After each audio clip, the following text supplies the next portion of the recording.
Team Malizia, who were contemplating a return to Cape Town after mast damage in the first days of Leg 3, and who approached Cape Horn nursing an injured crew member, have overcome all these obstacles and more to lead the ocean race fleet past the iconic landmark. Boris Herrmann, skipper of Team Malizia, commented on this: "His fifth passing of the landmark, Cape Horn holds many memories for me, and crossing this line in first almost means more than winning the leg, not in terms of points, but in terms of what it means. I am proud of the team and this boat. The boat has really proved itself in the Southern Ocean and shown how tough she is. It's a huge achievement for the whole team to be here," added Malizia's Will Harris. "And especially to be here in the lead. If we think back to the start of the leg, the issues with the mast, and then the big wins the last few days, I think we've done an amazing job to be here. So we are proud of the full team to make it this far, and also grateful to everyone back on land who has made this possible. It's really cold down here at the moment. It's slightly lighter winds, which is a relief after the last few days of pretty brutal conditions. And I hope as we get around the Horn, it will be calm enough that we get a good view of it. It will be the first bit of land we've seen in 30 days. Team Malizia passed the longitude of Cape Horn at 16:23 Universal Time, coordinated on Monday the 27th of March, 29 days, 4 hours and 8 minutes after the start in Cape Town. In the process of leading around the Horn, Malizia skipper Boris Herrmann and his team joined the Legends of the South as winners of the Roaring Forties Trophy awarded for the fastest passage between the Cape of Good Hope in Africa and Cape Horn in South America. The Malizia crew take the Cape to Cape title in 27 days, 17 hours and 31 minutes. With Leg 3 being the longest leg in the history of the ocean race, this marks the first time the trophy will be awarded for a non-stop passage between the two capes that mark the eastern and western boundaries of the South Atlantic Ocean. Racing in the southern latitudes, what the ocean race sailors call the Southern Ocean, is never easy. Each and every passage of Cape Horn has to be earned, and this race has been no different. On Sunday, Team Malizia had a scary situation on board when Rosalind Kuiper was thrown from her bunk and hit her head, suffering a cut and a concussion. Fortunately, with the support of expert medical advice, the team was able to close the wound and Rosie has been able to rest and recuperate. Early indications are that she is recovering well on board, and she commented today, "This is a cinematic hospital that I am sitting in watching the beautiful passing of Cape Horn. This wasn't how I imagined passing Cape Horn, but I also couldn't ask to be better looked after. I am really grateful to the guys." Incredibly, on the 30th day of racing in Leg 3, Team Malizia have crossed the longitude of Cape Horn with a lead of less than 20 miles over Team Holcim PRB, with both boats finally gaining some separation from Biotherm, an 11th hour racing team, who have dropped 250 miles behind. "It will be a fight all the way up to the finish in Itagai," is the assessment from Harris. Team Holcim PRB is only a few miles behind us. They are doing an amazing job of pushing us as well. We'll need our best game. It's a long way to go, 2,000 miles, and we're looking forward to it. On Tuesday, it was 11th hour racing team, 12:55 Universal Time, coordinated, and Biotherm, 15:25 Universal Time, coordinated, who took their turn passing the iconic landmark and joining the exclusive list of offshore sailors to have rounded the Horn. The fleet has really split in two, with Malizia fighting to fend off overall race leader, Team Holcim PRB, an 11th hour racing team holding a slim advantage over Biotherm. But both are nearly a day behind the leading pair. "It is nice to still be fighting against Biotherm," said Justine Metros on 11th hour racing team, who rounded Cape Horn for the first time. "There are still 2,000 miles not go after the Cape to Itagai, so still a lot to play for. It is nice to have a bit softer winds, despite it meaning the leaders are moving away from us. We are back to full main, big sails, and trying to get the most of the wind we have at the moment, but they are pretty unstable conditions with a lot of clouds. It is cold, though. But we are seeing more albatrosses and petrels, which is nice. It's been tough to have 11th hour racing pass us, But today is better, we're going to pass Cape Horn, Paul Mailhat said. The boat is not 100%, but it's not bad.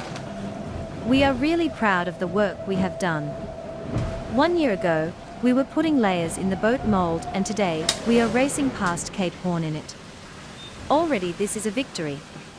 Nearly 400 miles north, Kevin Escoffier was getting back into race mode after celebrating his third rounding of the Horn.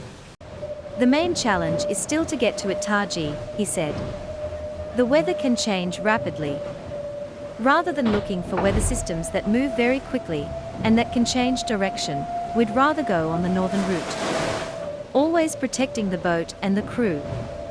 Will Harris on Team Malizia is enjoying the burden of being in the lead, being chased by a Holcim PRB team that has a perfect points record in the race to date. We've been sailing our own strategy, he said. We're not at the point where we would match race them. There's still 5 or 6 days left in this leg. There's a lot that can happen, so we have to sail our own race.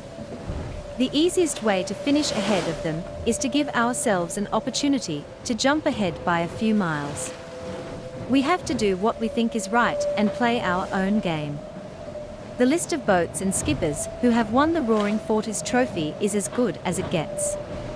When Team Malizia rounded Cape Horn, not only did they pass the iconic landmark with an important lead, but they added their names to a list of legends in winning the Roaring Forties trophy. The trophy is perhaps the most interesting in the race, forged from a series of ever larger, oval, silver shapes. It looks like it could be a broken spar from the early days of the Whitbread Round the World race. And with an albatross, the symbol of the Southern Ocean flying above a tormented ocean. According to author, photographer and sailing historian, Barry Pickhall, the trophy was commissioned by the Royal Naval Sailing Association in 1973 for the boat setting the best time on handicap across the Southern Ocean from Cape Town to Cape Horn. In 1974 it was presented to Ramon Carlin, the skipper of the winning boat in the 1973-74 Whitbread Round the World race, Saola 2. Since the end of corrected time racing, the trophy is now awarded to the team with the fastest time between the Cape of Good Hope and Cape Horn. Up until now, that has meant combining partial times on at least 2 race legs to get a result. But in the 2022-23 edition of the Ocean Race, Leg 3 is the longest in the history of the event, and for the first time the teams passed all 3 Great Capes, Good Hope, Lewin, Horn all in one go. In winning the Roaring Forties trophy, skipper Boris Herrmann adds his name and that of Team Malizia to the impressive list of legends and icons who have previously won the trophy. Malizia is the second German team joining 2001-2002 race winner Ilbruck, and Herrmann becomes the first German skipper to claim the Roaring Forties trophy. Herrmann reflected on his 5th passage of the iconic Cape, a short moment in the grey south, but a big step for Team Malizia. It passed so quickly, we almost feel disturbed at first from our cocooned world that has settled upon us over the past weeks. The moment of cheering together to the camera, arm in arm, with this iconic rock behind releases a string of emotions for me and for all of us. The Horn looked beautiful today, and after a few minutes it disappeared in the grey fog again. Back to our cocoon, but elevated onto a new level. Ein wunderbares Gefühl, Cap Horn zu passieren, an erster Stelle im Ocean Race 2023 auf der Malizia Sea Explorer. Hier ist das Cap Horn und wir waren jetzt 4 Wochen, haben wir kein Land gesehen. Deswegen so ein Moment, wo man das Land wieder sieht, ist wie Weihnachten und Neujahr zusammen. Und es ist das 6. Mal für mich. Die Mannschaft hat einen unglaublichen Job gemacht. Ich bin unheimlich stolz auf das ganze Team und großen Dank an alle Unterstützer, alle Follower und alle Partner. Vielen Dank. Am Anfang dieser 3. Etappe im Ocean Race ist ein Teil im Mast gebrochen und das Segel hat einen großen Riss in den Mast gerissen. Und wir dachten, wir müssen umdrehen. Ich dachte, wir müssen aufgeben, zurückfahren nach Kapstadt. Und jetzt sind wir hier. Wir haben den Mast repariert. Der Mast ist stark geblieben. Und wir sind an erster Stelle am Cap Horn. Wir haben die Welt umsegelt. Und das erinnert mich daran, gib nie auf. Wir können immer einen Weg finden. never surrender. It's just here. We just passed the Cape Horn. First place in the ocean race, 23. We have 20 miles. We're 20 miles ahead of Holcim. Here on board Malizia Sea Explorer. I'm tremendously proud of the team, all the supporters, the partners. Big thanks to all the fans and followers. And it's just a feeling like Christmas Eve and New Year's Eve in one, plus birthday. Seeing land after 4 weeks is very heartwarming. And now we continue on in the Atlantic. We have almost 2,000 miles more to go to Itagai. So the race is still long. Nothing is decided, but we are fighting like lions. At the beginning of this leg 3, we had a big crack in our mast because something broke up there and the sail ripped a big crack into the mast. And I thought we need to turn around, go back to Cape Town. And now we're here around the world, have sailed all the way around the world, repaired the mast, and it has stayed strong, and we are even in the lead of the race. So in that moment back then, I would have never dreamt that this could be possible. I think this should, we should always remember this. Never surrender. And always keep faith. You can always do it.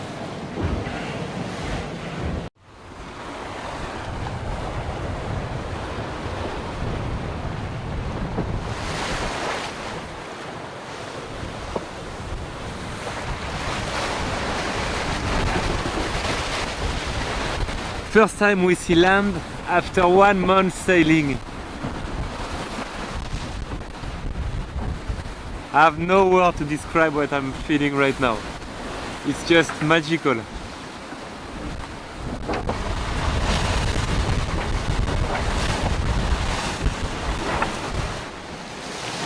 A month of no land. And all the albatrosses welcoming us now, it's cool.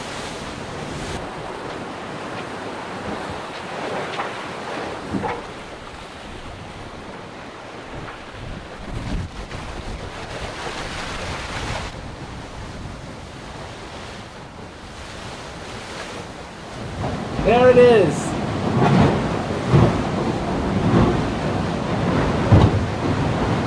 "12 miles, 30 minutes. Sixth time for you. The 6th time. But the last time I could see it was 2014, almost 10 years ago. And how does it feel today? I will see the real emotion when we passed it. I don't want to say too much before we're there. Okay.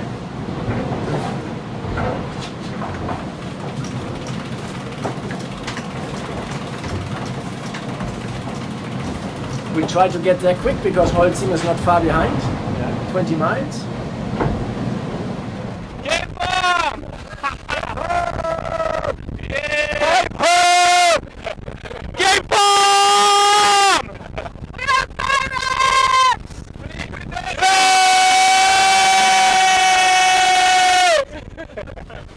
Okay, cheers guys. Perfect, cheers!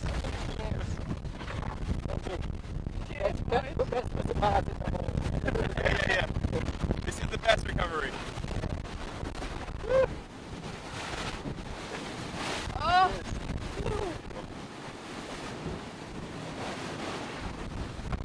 Wow!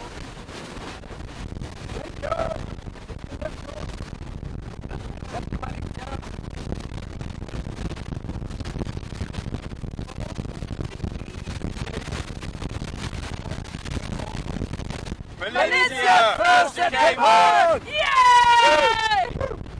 And for real, Nico, Osborne and myself, it's the first time, and it's the best time of You my are the life. future.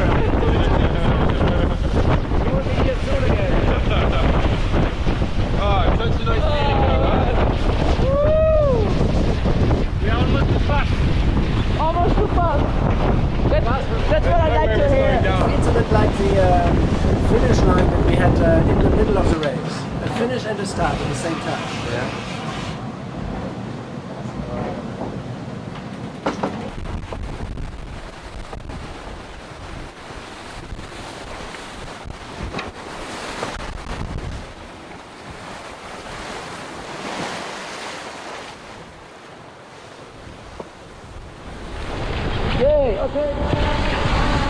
Yeah! C'est difficile, on a une zone de haute pression qui est juste derrière nous, on n'arrive pas à s'en sortir. Comme il y a beaucoup de mer, on n'avance pas très vite dans peu de vent. Et il fait très froid, très froid. On a même eu de la neige.